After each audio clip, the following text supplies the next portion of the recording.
Hey everybody, just thought I'd do a little bit of progress video on what I'm up to lately. I've got my Knights of Griffin Rhino that I'm working on. All I really have is, well, I have the interior finished, and I'll show you that in a moment, and then all I have is some pre-shading done and then the base paint. And so there is pre-shading to show sort of it darker in different areas. You can see, should be able to see here that it's got a bit of shadow effect just from the airbrush.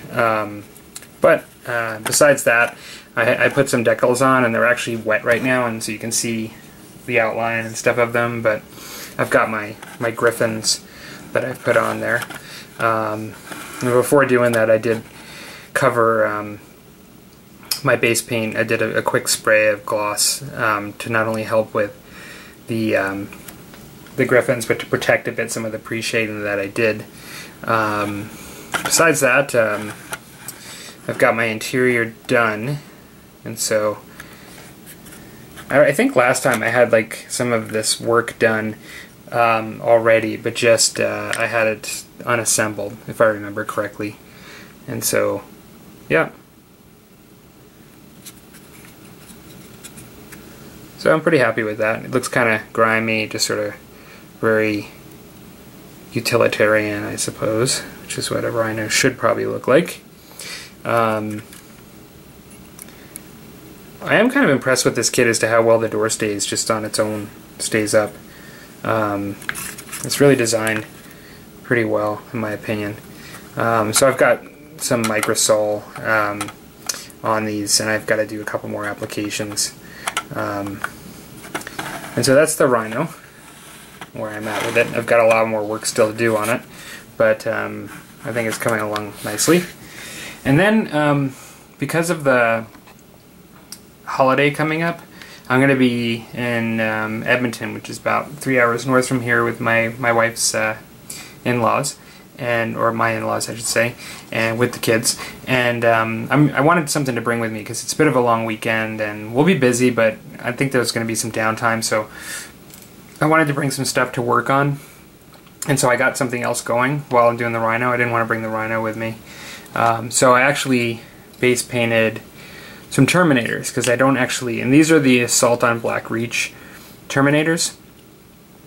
Quite a while ago, the first tactical squad I painted for this Knights of Griffin were also Space Marines from Assault on Black Reach.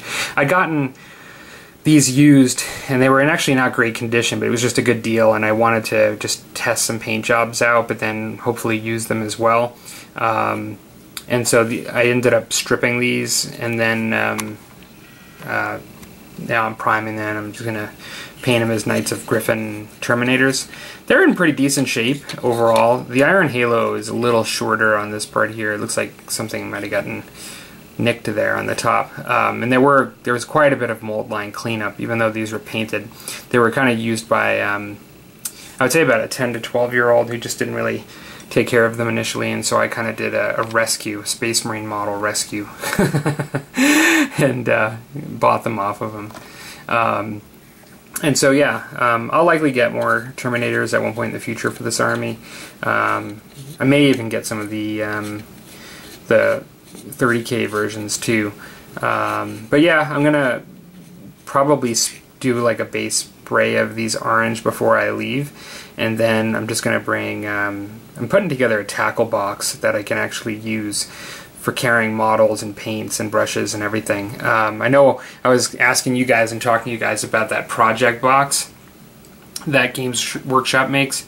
I kind of like the idea of that, but to be quite honest, I just have other things I want to spend the money on in that, and I've got tackle boxes that I think are going to work just fine. So I'm putting together one of those as a sort of a traveling model case, and I'll bring that with me up north, further north I should say, and make some progress on these termies. Alright, well, hope you guys are having a good week so far, and talk to you later.